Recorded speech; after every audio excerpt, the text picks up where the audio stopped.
Salam Mangrover. Halo semua. Jadi ini sedang ada di, kalau anak-anak kelautan yang zaman-zaman dulu sih nyebutnya ini adalah kampus Marine Station Undip ya. Tapi sekarang sudah berubah manajemennya. Sekarang namanya adalah DSTP atau Diponegoro Science Technopark semacam itu. Nah, di sebelah saya di sini sudah ada Mas Aris Priyono. Halo Mas Aris. Halo. Sehat Mas Aris? Sehat, alhamdulillah. Kita ngapain ini di sini? Ya.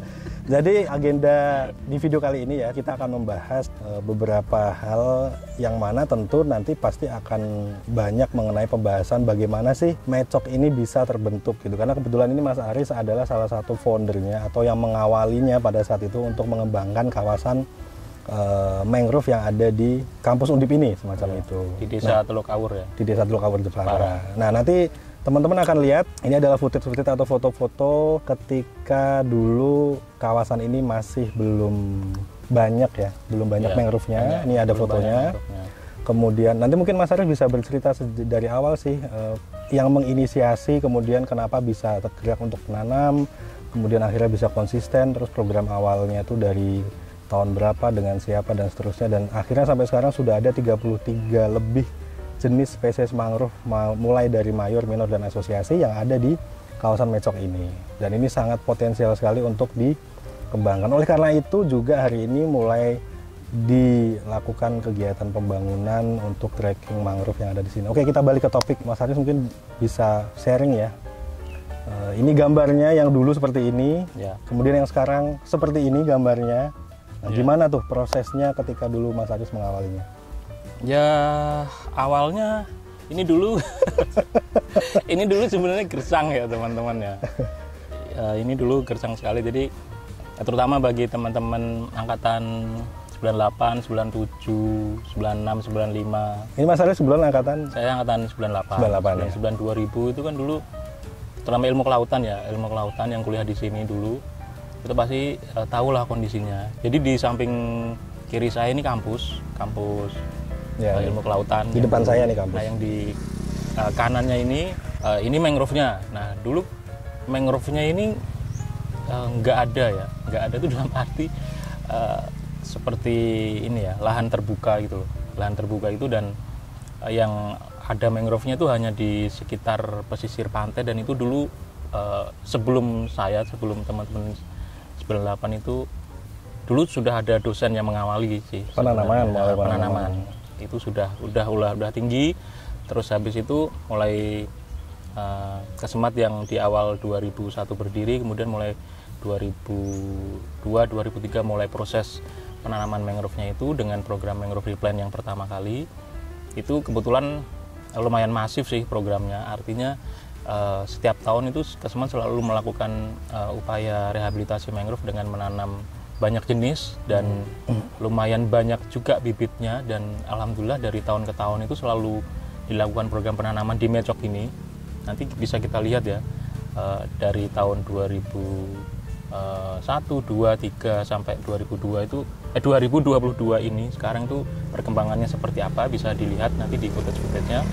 Jadi intinya adalah kalau ditanya tadi awalnya itu seperti apa, sebenarnya awalnya ya hanya iseng-iseng dalam tanda kutip ya. Dulu kan pasti tahu kondisinya di sini tuh perkuliahan juga nggak begitu mungkin nggak begitu sepadat seperti anak-anak ilmu kelautan sekarang ya. Jadi kami dulu lebih banyak praktek di lapangan. Di sini memang dulu disediakan ada banyak area untuk tambak tuh juga udah ada, terus istilahnya apa ya, hatchery untuk laboratoriumnya. Dan kebetulan di belakang kampus ini kan laboratorium alam ya, laboratorium alam. Jadi kayak rumput lautnya ada, mangrove-nya ada, karangnya ya nggak begitu bagus sih tapi ada. Terus lamun juga ada, walaupun di tahun sekarang udah rusak, jadi tinggal mangrove-nya aja nih alhamdulillah yang tetap bertahan dan survive. Bahkan tahun ini alhamdulillah di sore ini, di jam ini sekarang bisa diubah lah ya dalam tanda kutip. Akhirnya dibangun trekking mangrove sepanjang 140-an meter. Untuk tahap pertama ya teman-teman ya. Untuk tahap berikutnya nanti saya pikir ini kita bisa berkolaborasi ya dengan banyak mitra lah, Ya. mitranya Kesemat Ikamat atau Ya, terutama untuk pendanaan Ya, supaya bisa yang lain. menambah. ya menambah-nambah. Oke. Dan kebetulan kalau di lokasi lainnya ekowisata kan juga konsepnya Ya. seperti itu ya, Ya. kolaboratif ya. Kolaboratif. Dan Jadi selalu enggak- bertambah setiap kali Tiap ada kali ada program tahun berikutnya selalu akan ada menambah Iya, pertambahan nah, panjang seperti trip. itu. Oke Ya, Mas itu Aris, kita balik ke yang tadi kaitannya dengan proses penanaman dari sejak saya mungkin nyebutnya 2001 saja ya berdirinya Kesemat hingga saat ini. Mungkin pertanyaannya adalah pendanaannya dari mana? Kan mahasiswa tuh. Nanamnya juga nggak sedikit ya, Ya. banyak. Kemudian tadi juga disebutkan mencoba menanam dengan berbagai macam jenis saja, tidak hanya dengan dari jenis favorit yang kita sebut adalah Rhizopora, ya. selalu menjadi primadona tuh penanaman Rhizopora di kawasan Pantura Jawa Tengah. Tapi pada saat itu Kesemat sudah mulai konsep penanamannya adalah polikultur gitu. Ya, Itu gimana pendanaannya? Kemudian apakah juga iseng-iseng juga gitu penanaman dengan baik jenis itu? Tujuannya apa sih dulu? Kalau masalah pendanaannya sebenarnya dari kampus pasti support ya. Pasti itu selalu disupport sama pihak kampus. Terus yang kedua itu kebetulan dulu kenapa ini bisa jadi masif dan bisa sampai tak setiap tahun selalu melakukan program penanaman di sini. Awalnya sebenarnya Kesemat itu kerjasama dengan ini ya LSM internasional namanya Wetland Internasional. Tapi Wetland itu punya cabang di Indonesia namanya Wetland Internasional Indonesia Program. Kalau yang sekarang di tahun 2022 mereka lebih senang disebut Yayasan Lahan Basah atau apa YLB ya, Yayasan Lahan Basah ya. Nah, seperti itu. Nah, dari situ dulu Kesemat itu dapat dana sekitar kalau saya nggak salah sekitar 8 juta di transfer melalui 2 termin 4 juta. Nah, setelah kita berhasil melakukan program nursery dulu, awalnya bikin arboretum, hutan percontohan yang isinya itu ada jenis-jenis mangrove dan memang mulai dari situ tuh sudah terlihat. Jadi sebenarnya nggak satu jenis aja, karena memang skemanya itu memang di proposal dulu tuh kita nggak pengen nanam yang monokultur, jadi jenisnya itu memang polikultur dan itu sudah kami dapatkan di perkuliahan ya. Kebetulan kita kan kami kan dari ilmu kelautan, jadi ya memang ada ilmunya. Kalau nanam ya harus spesiesnya harus beraneka ragam gitu lah, nggak hanya satu jenis aja gitu. Nah terus ada beberapa spesies Avicennia, Rhizopora, dulu kalau saya nggak salah itu ada Seriop dan lain-lain lah. Terus kita bikin 6 bedeng awalnya didanain sama uang 8 juta itu. Terus kita tumbuhkan di nursery dulu. Kita bangunnya juga di sini, dibangun ada sekitar 6 bedeng. Kita nyebutnya bedeng persemaian, dan alhamdulillah setelah 3 bulan tuh tumbuh semuanya. Itu dulu juga istilahnya apa ya? Tumbuh nggak ya gitu kan? Agak-agak ngeri juga ya. Iya, agak ngeri juga. Awalnya kan juga masih belajar nih. Iya. Itu ya masih belajar dan ya, ilmunya tuh masih coba-coba, nggak se-expert sekarang kan yang udah banyak buku mangrove dan sebagainya gitu ya. Coba-coba dan alhamdulillah berhasil. Terus kemudian kita coba tanam, dan di awal program itu kenapa bisa masif tuh alhamdulillah pada saat itu berhasil ngundang Bupati Jepara namanya Pak Hendro Martoyo dan kebetulan juga berhasil ngundang Prof Ambar yang sekarang jadi rektor Undip yang dari rektor bukan Prof wakil rektor Undip ya. Dan kebetulan ya Prof Ambar kemarin yang alhamdulillah ngasih izin juga pembangunan ini apa namanya trekking mangrove di Mecok ini kan, seperti itu. Jadi kayak semacam dulu awalnya dari Prof Ambar. Kalau dulu belum Prof sih, masih Dr. Ambarianto. Diawalinya Prof Ambar untuk menumbuhkan mangrove-nya ini. Setelah 21 tahun pembangunannya menjadi ekowisata juga atas seizin, sepengetahuan dalam tanda kutip. Sekarang Prof Ambar. Kalau dulu Dr. Ambar sama Prof Ambar. Dan kebetulan juga selalu didampingin sama Pak Rudi ya, Dr. Rudi pribadi, itu pembimbingnya Kesemat. Jadi ya kayak semacam klub aja gitu. Jadi ada benang merahnya tuh selalu terjaga gitu loh. Nah itu kalau masalah pendanaannya tuh ya itu ya awalnya tuh dari situ. Terus seiring berjalannya Kesemat, manajemennya udah bagus, ada IKAMA juga, ada afiliasi lainnya juga, ya bisa dari mana-mana kan uangnya. Ya, dari BUMN lah, dari kementerian, dari swasta, mungkin kerjasama LSM nasional internasional juga gitu. Nah yang Mas Aris ingat mendatangkan jenis lain itu dari mana aja paling jauh? Pada saat kemudian konsepnya polikultur kan berarti kita juga akhirnya tahu ya, di sini sebenarnya ada Bruguera ya. Bruguera di sini tuh adanya dulu Bruguera cylindrica. Di dalam situ ada Bruguera cylindrica. Terus kepikiran dulu kalau ada Bruguera cylindrica berarti yang satunya yang Gymnorrhiza sepertinya bisa ya ditanam. Nah, akhirnya didatangkan dari Bali. Kebetulan dulu Kesmat juga udah mulai banyak ada ini ya networking ya. Networknya kan udah mulai banyak, ada jaringannya banyak.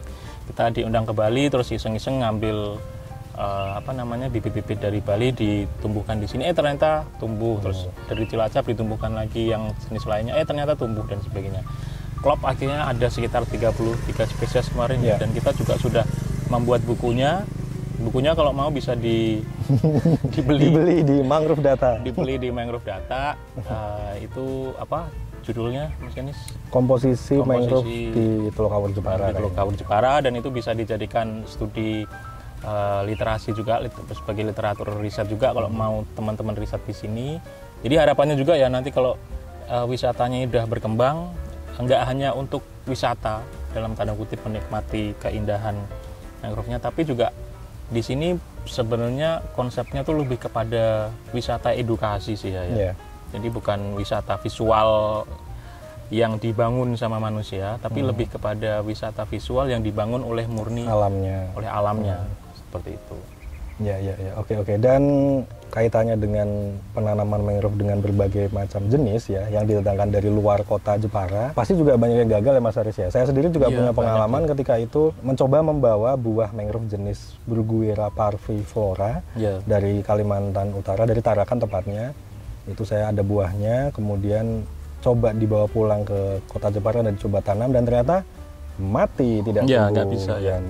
Dan itu memang bukan berarti cara penanamannya salah atau teknik dan sebagainya salah, enggak. Tapi karena memang itu tadi, mangrove punya spesifikasi yang sangat spesifik terhadap kondisi lingkungan untuk dia bisa hidup gitu. Kalau tidak bisa hidup di sini ya memang kondisi lingkungannya yang mendukung dia bisa buat hidup ya hanya di Tarakan sana tempat dia berasal gitu. Jadi ini sebenarnya kalau diambil kesimpulan yang umum ya, kegiatan penanaman mangrove yang sudah dilakukan selama puluhan tahun dan berhasil gitu, dan terbukti juga ternyata bisa dilakukan dengan melibatkan banyak sekali jenis spesies mangrove, tidak hanya Rhizopora saja gitu ya. Dan itu memang melalui banyak proses sih, trial and error ya, tidak langsung bisa hidup dan sebagainya. Jadi mindset untuk kegiatan penanaman yang saya lihat di teman-teman Kesemat lakukan ini di Mecok itu memang trial and error gitu. Yang penting diusahakan dulu ini apakah bisa hidup apakah, karena juga kalau dilihat dari substratnya di sini agak unik sebenarnya Mas Aris ya, karena ini tuh lumpur berkarang.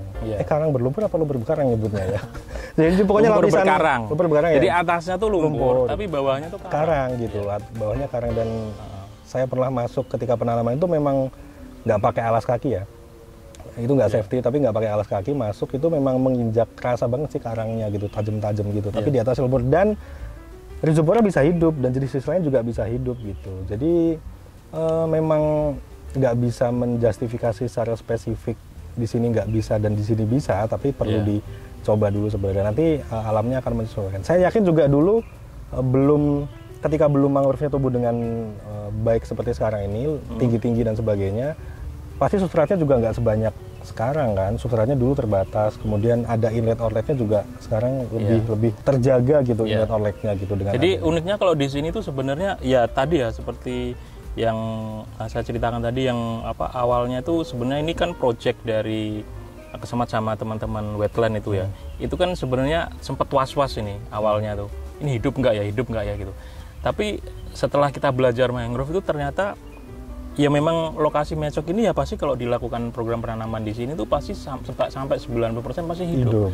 Kenapa seperti itu? Ya memang habitat aslinya mangrove dalam tanda kutip ya seperti ini gitu. Nah itu akhirnya yang kita pelajari yaitu ya trial dan error itu. Memang kita nggak bisa menumbuhkan jenis-jenis tertentu, tapi pada saat kita berhasil menumbuhkan spesies itu di sini, itu nggak usah khawatir kalau mati, pasti hidup. Jadi contoh Rhizopora ya, kalau ditanam di sini itu pasti hidup. Yang di sini ya di Mecok ini, di Mecok ini.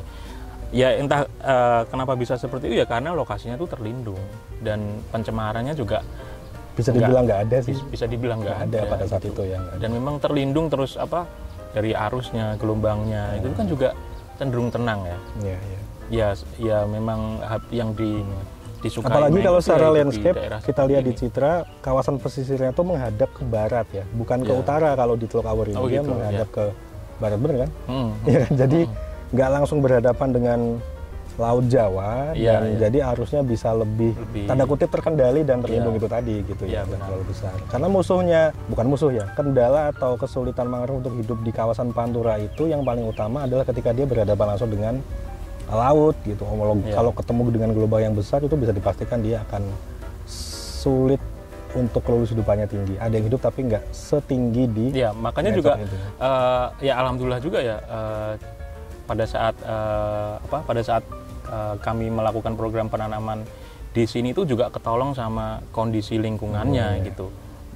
Di samping juga maksudnya teman-teman Kesemat dan afiliasinya itu selalu rutin melakukan program penanaman di sini. Tapi juga ketolong juga dengan istilahnya landscape atau geografi tempatnya tuh ya memang support sangat support untuk hidupnya mangrove di sini gitu. Jadi sekitar 20 tahunan kalau sudah jadi dari yang dulunya benar-benar gersang seperti lapangan bola sampai sekarang udah nggak tahu lagi mau ditanam di mana lagi. Makanya ini kita lagi teman-teman lagi mau ngelihat dalamnya tuh seperti apa. Kalau dulu ya los aja ya bisa kayak main bola gitu aja gitu. Maksudnya bisa lari-lari lah gitu. Tapi kalau sekarang masuk itu udah nggak bisa, harus nebangin beberapa ranting, dalam tanda kutip beberapa untuk akses ranting gitu, udah nggak bisa. Makanya kita butuh jembatan ini dan ya itu ya alhamdulillah bisa disupport kolaboratif sama semua pihak lah. Jadinya ya moga-moga nanti setelah 3 bulan kita bisa kesini lagi, nanti kita mencoba first time gitu ya. Pertama kali menginjakan kaki di atas trekking mangrove yang sudah dibangun. Taman SDGs, Taman Mini SDGs di STP Undip. Ya, oke, jadi itu ya teman-teman sedikit ulasan mengenai Mecok, bagaimana perkembangannya, diawali seperti apa. Tadi juga udah banyak sekali footage atau foto-foto yang ditampilkan. Dan ini bisa menjadi contoh atau acuan yang bisa diduplikasi di lokasi teman-teman juga barangkali ya, yang sedang akan memulai proses konsep rehabilitasi.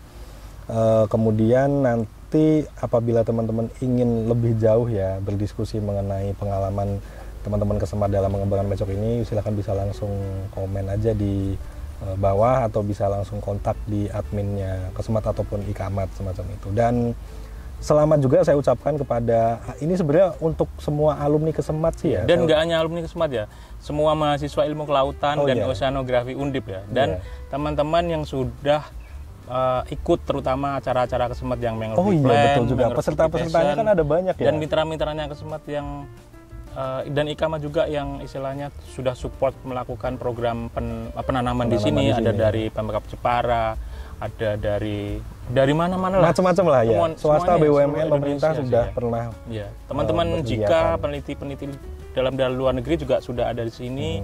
Alhamdulillah kami juga punya database-nya mengenai riset-riset yang ada di Mecok ini ya. Sebenarnya ini keberhasilan kita semua ya, yang patut yang pernah dirayakan gitulah. Ya ini nanti jadi mohon doa restunya sih. Moga aja nanti ya mungkin 5 tahun ke depan ini bisa sambil kita paralel ini ya ngembangkan mungkin produk-produk mangrove-nya Kesemat yang di Semarang Mangrove Center itu bisa diduplikasi di bisa sini. direplikasi, ditaruh di sini juga. Jadi nanti di depan sini itu nanti akan ada parkirnya tentu saja, gerbang masuk ya. Gerbang masuknya, terus nanti di kanan kirinya nanti akan ada stand itu ya UMKM produk-produk mangrove non kayu. Kita nanti kolaborasi dengan warga sini yang ya istilahnya kisah suksesnya Kesemat yang di Jepara di Semarang dengan 3 warga binaannya itu bisa dibawa ke sini. Jadi ya semuanya bisa kolaboratif, bisa bersama-sama tumbuh bersama lah istilahnya gitu ya untuk merawat mangrove yang ada di sini. Oke gitu. Jadi ternyata ini adalah ucapan selamat bagi semua elemen lembaga yang sudah pernah terlibat dalam kegiatan di sini, nggak hanya Kesemat ya, di Mecok ini bisa akhirnya setelah 20 tahun bisa terwujud lah. Di fase terakhir adalah pemanfaatan mangrove-nya untuk konsep ekowisata. Ya, dan terutama untuk Undip. Undip sekarang akan punya ini ya, ekowisata mangrove-nya sendiri. Undip udah bisa bilang saya punya ekowisata mangrove sendiri di Mecok sini, di Taman Mini SDC di STP Undip, dan ini juga bisa menjadi kebanggaan alumni Undip juga ya. Jadi satu-satunya universitas di Indonesia yang punya trekking ekowisata mangrove. Itu hanya Undip. Itu perlu dicatat nih teman-teman. Alumni Undip mana nih alumni Undip harus nonton. Iya.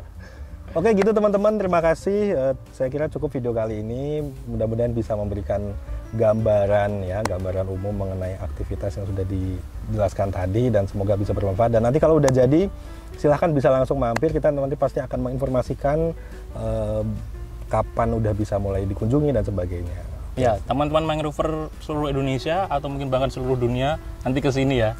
Dan doakan kami semoga ini bisa panjang trekkingnya ya. Bisa 1 kilometer lebih. Kita butuh kolaborasi dari banyak pihak, terutama untuk bisa bersama-sama mengembangkan ekowisata, mangrove edukasi lah.